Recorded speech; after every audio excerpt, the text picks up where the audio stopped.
Corona మహమ్మారి ప్రపంచాన్ని ఎంతగా వణికించిందో అందరికీ తెలుసు. గుమ్మం దాటి గాలి పీల్చుకోవాలంటే గుండెలదిరిపోయాయి.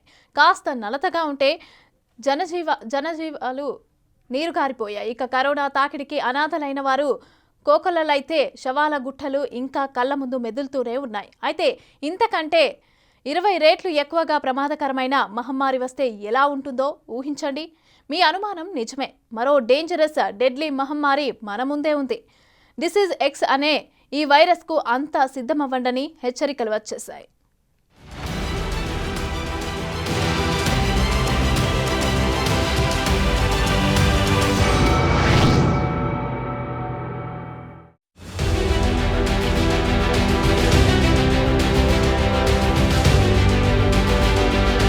గుండెపోటు రక్తపోటు ఉన్నవాళ్లు కాస్త నిమ్మలంగా ఉండండి. అవును, ఇది భయంకరమైన నిజం. త్వరలో అతిపెద్ద మహమ్మారి వస్తుంది. ఇప్పటికీ ఈ డెడ్లీ వైరస్ కనుచూపు మేరలోనే ఉందని జీవశాస్త్రవేత్తలు అంటున్నారు. ఇది గతం కంటే చాలా ఘోరంగా ఉండవచ్చని హెచ్చరికలు జారీ చేశారు. కరోనా కంటే 20 రెట్లు అధిక ప్రభావం చూపించే ఈ వైరస్ మిలియన్ల జనాభాను నిర్దాక్షిణ్యంగా చంపేస్తుందని నిర్మోహమాటంగా చెప్పేశారు. ఇది ఏ రూపంలో ఉంటుందో కూడా మాకు ఇంకా ఖచ్చితంగా తెలియదని చెబుతున్నారు.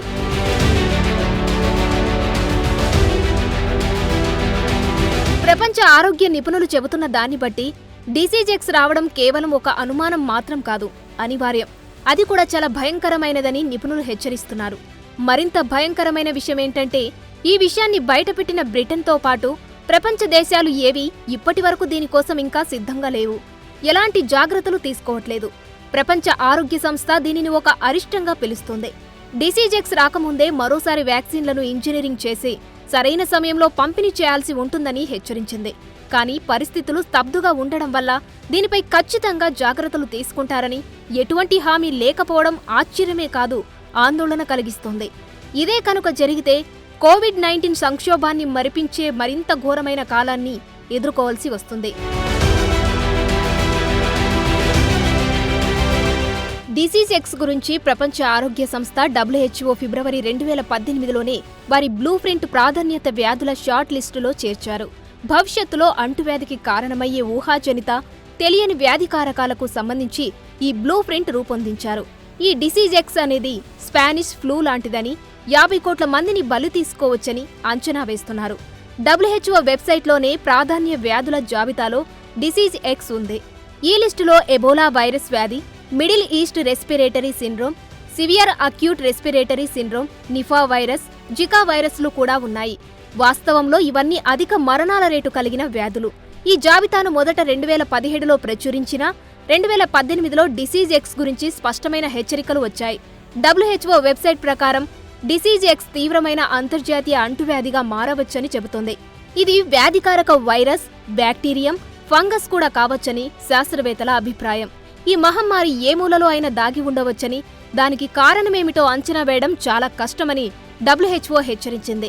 ప్రస్తుతం ఇది అభివృద్ధి చెందుతున్న వ్యాధులకు అనుగుణంగా ప్రత్యక్ష పరిశోధన, వ్యాక్సిన్ల తర్వాత అభివృద్ధిని సూచిస్తోంది. అయితే ప్రస్తుతం ప్రపంచవ్యాప్తంగా ఉన్న ప్రభుత్వాలు ప్రపంచ ఆరోగ్య సంక్షోభానికి సిద్ధంగా లేవన్న నిజాన్ని వినడం చాలా సులభం. కానీ దాన్ని అనుభవించే సమయానికి అవకాశం చేదాటిపోతుంది. మే 2020 నాటికి మనం ఉన్న స్థితి ఇదే. సామాన్య ప్రజానికానికి ఏదీ తెలియకుండా హఠాత్తుగా ఒకరోజు లాక్డౌన్ వచ్చేసింది. ఆ భయం 2 సంవత్సరాల పాటు ప్రపంచ జనాభాను విడిచిపోలేదు. ఇన్ఫెక్షన్లు, మరణాలు విపరీతంగా పెరిగాయి. ఒకానొక సమయంలో ఆస్పత్రులు కూడా చేతులెత్తేశాయి. మహమ్మారి ఏదైనా ఆర్థిక కార్యకలాపాలను అల్లకల్లోలం చేస్తుంది. కరోనా వ్యాధి భయం ప్రస్తుతం మనలో లేకపోవచ్చు, కానీ దాని ప్రభావం ప్రపంచ ఆర్థిక వ్యవస్థపైన అధికంగా ఉంది.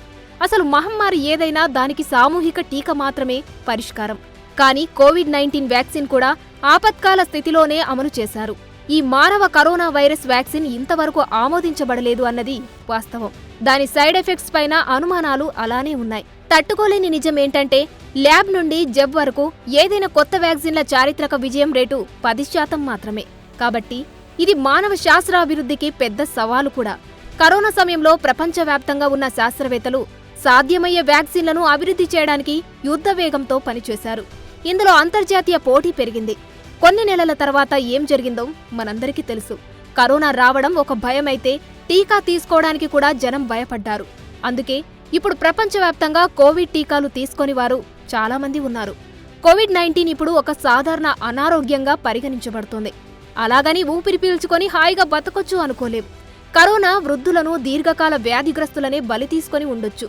అయితే అన్ని వైరస్లు కరోనా వైరస్లా ఉండవు. అదే ఇప్పుడు డిసీజ్ ఎక్స్ పై మరింత భయాన్ని పెంచుతోంది.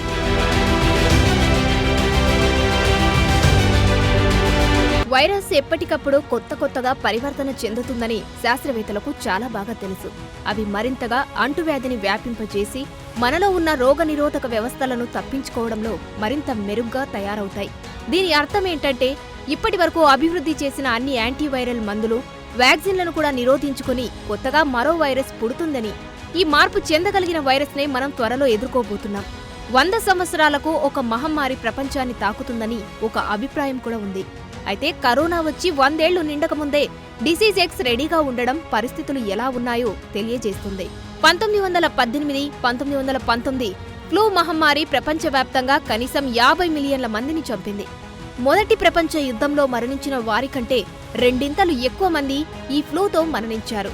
అయితే ఇప్పటికే ఉనికిలో ఉన్న అనేక వైరస్లలో ఏదైనా ఒకటి ఏ క్షణంలో అయినా ఇలాంటి మరణాలకు కారణమవుతున్నాయన్నది నిపుణుల అభిప్రాయం. వీలైనన్ని ఎక్కువ వైరస్లను వీలైనన్ని సార్లు పునఃసృష్టించడమే వైరస్ల అసలు కాన్సెప్ట్. అందులో భాగంగానే వైరస్లు నిరంతరం పరివర్తన చెందుతాయి. నిజానికి మశూచి, తట్టు, ఎబోలా, HIV వంటి కొన్ని అత్యంత ప్రమాదకరమైన వైరస్లు జంతువులలో ఉద్భవించాయి. తర్వాత మానవుల మధ్య ఎక్కువగా వ్యాపించాయి. ఈ రోజు మన గ్రహం మీద ఉన్న అన్ని ఇతర జీవ రూపాల కంటే చాలా వైరస్లు బిజీగా పునరావృతం అవుతూ పరివర్తన చెందుతున్నాయి. అయితే అవన్నీ మానవులకు ముప్పు కలిగించకపోవచ్చు. కానీ ముప్పు కలిగించేవి కూడా చాలానే ఉన్నాయి. ఇదే ఇప్పుడు మనం రియలైజ్ అవ్వాల్సి ఉంది.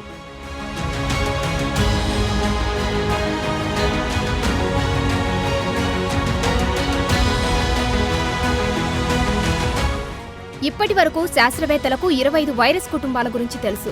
వాటిలో ప్రతి ఒక్కటి వందల, వేల వేర్వేరు వైరస్లను కలిగి ఉంటాయి. వీటిలో ఏదైనా ఒక మహమ్మారికి కారణమవుతుంది.